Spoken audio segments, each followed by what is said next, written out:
Nggak saya.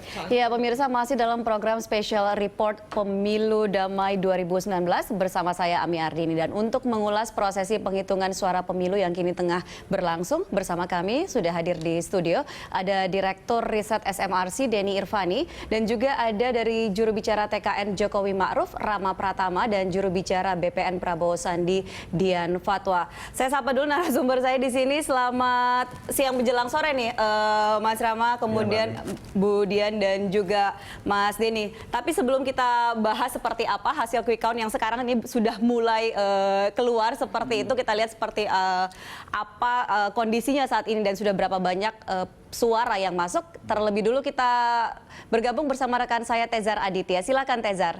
Baik, Ami, seperti yang sudah saya katakan tadi bahwa untuk hitung cepat kali ini Berita Satu bekerjasama dengan SMRC, dan kita akan langsung melihat perolehan. Kalau tadi terakhir 39%, Ami, datanya. Saat ini kita sudah melihat bahwa data yang masuk sudah mencapai 52,19%. Artinya bahwa sudah ada 3 ribuan sampel TPS yang datanya sudah berhasil ditabulasi oleh tim SMRC di Jakarta. Dan perolehan sementara seperti yang terlihat, Ami, di sini bahwa Jokowi dan juga Ma'ruf Amin masih unggul di angka 55,05%, sementara Prabowo Sandi ini angkanya berada di angka 44,95% dengan margin of error hingga saat ini mencapai 0,64% kurang lebih.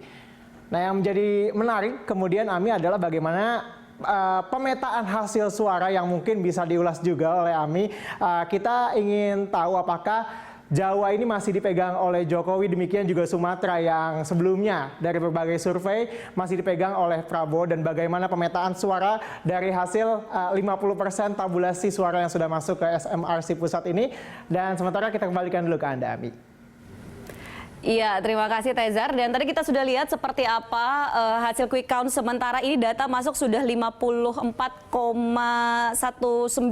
Saya langsung ke Mas Denny. Mas Denny, ini kalau sekarang 54,9 berarti kan sudah lebih dari setengah. Apakah ini sudah mengatakan bahwa ini sudah bisa menggambarkan hasil akhirnya? Ya, kalau melihat hasil quick count itu, kita lihat parameternya. Pertama, data masuk apakah sudah proporsional di setiap wilayah. Artinya dalam quick count itu ada proses penarikan sampel secara stratifikasi. Setiap wilayah, setiap dapil itu ada sampelnya dan dipilih secara proporsional. Provinsi juga begitu. Jawa Barat kan paling banyak nih pemilihnya, atau TPS-nya juga paling banyak begitu. Apakah itu sudah ada dalam sampel quick count yang masuk sementara atau tidak?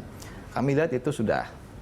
Lalu kemudian kita lihat pergerakan perubahan dukungan dalam hasil quick count dari TPS pertama sampai TPS terakhir yang kita peroleh sekarang, itu pun grafiknya relatif stabil.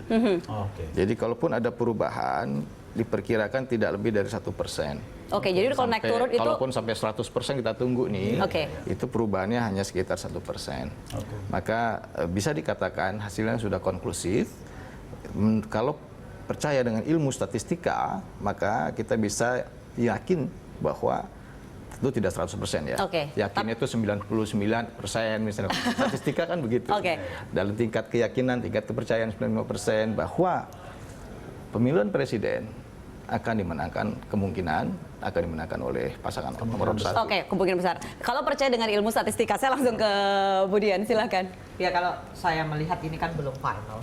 Jadi kita tunggulah sebetulnya sampai penghitungan akhir, karena ada banyak juga 40 berapa, ada masih berapa tersisa Mas ini yang masih 46 ya. Masih 46 juga, saya tidak tahu 46 itu juga meskipun statistik juga menunjukkan ada kemungkinan bahwa itu mendekati dari hasil yang sebenarnya. Tapi juga masih ada kemungkinan yang lain bahwa mungkin juga itu berubah. Saya melihat kita perlu menunggu hasil sampai 100%. Sampai 100%, dan saya pikir itu cukup fair lah buat semuanya. Dan ada hal lain, Mas, saya juga ingin menanyakan ini. Kan masih sejak bulan Desember lalu ada sekitar 17,5 juta suara yang invalid. Nah, suara itu sampai 2 hari yang lalu ketika kita sudah 7 kali menemui KPU, baru 1 juta suara yang berhasil disisir dan 16,5 juta suara ini masih invalid. Oke. Nah, kami sebetulnya apa sih sebetulnya kepentingan BPN dalam hal ini adalah kami tidak ingin nantinya siapapun yang menjadi pemenang pemilu nanti ini akan dipertanyakan keabsahannya karena masih ada double NIK dan juga orang yang mempunyai ketidakcocokan. Misalnya ada orang yang lahirnya tahun 00 sama dengan tahun Oke, lahirnya walaupun Isam. juga itu dari Isa sekian Almasi. juta itu potensi sama-sama peluangnya juga sama besar antara 01 maupun juga 02. Iya, jadi kami ini ingin membantu KPU bahwa ini ada suara invalid 16,5 juta. Ini kepentingan KPU, kepentingan 01 dan kepentingan 02. Oke. Siapapun yang menang kami tidak ingin hal itu dipertanyakan. Nah, karena itu besar sekali karena 17, setelah disisir sampai 16,5 dan KPU cukup terbuka dalam hal ini dan saya pikir ini kita welcome ya dengan sikap KPU sampai hari terakhir bahwa ini 16,5 juta suara itu hal yang cukup besar. Oke. Ya, oke. Mas Rahmat silakan. Kalau saya sih melihat penggunaan quick count ini kan juga bukan pertama kali kalau di Indonesia ya. Ini kan juga sudah kita mulai dari bahkan tahun 2004 ya kan, dan kita melihat tren sejarahnya gitu ya, historisnya quick count itu memang merepresentasikan hasil akhir gitu. Nggak pernah jaraknya jauh sekali gitu, atau jadi sesuai lah dengan margin error yang 0, sekian itu. Jadi kalau tadi saya tanya sama Mas Denny, ini udah berapa persen, 50-an persen.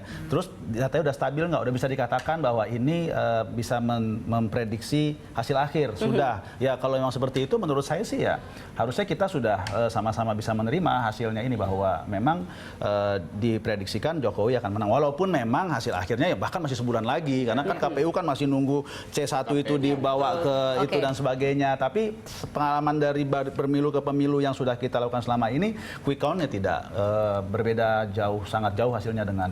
Dan banyak sekali sebenarnya yang menarik juga untuk dilihat dari quick count ini, termasuk juga kalau misalnya kita lihat seperti apa persebarannya. Iya betul. Dan itu nanti kita akan bahas usai jeda berikut. Dan pemirsa, kami akan segera kembali usai jeda. Tetap bersama Berita 1 TV.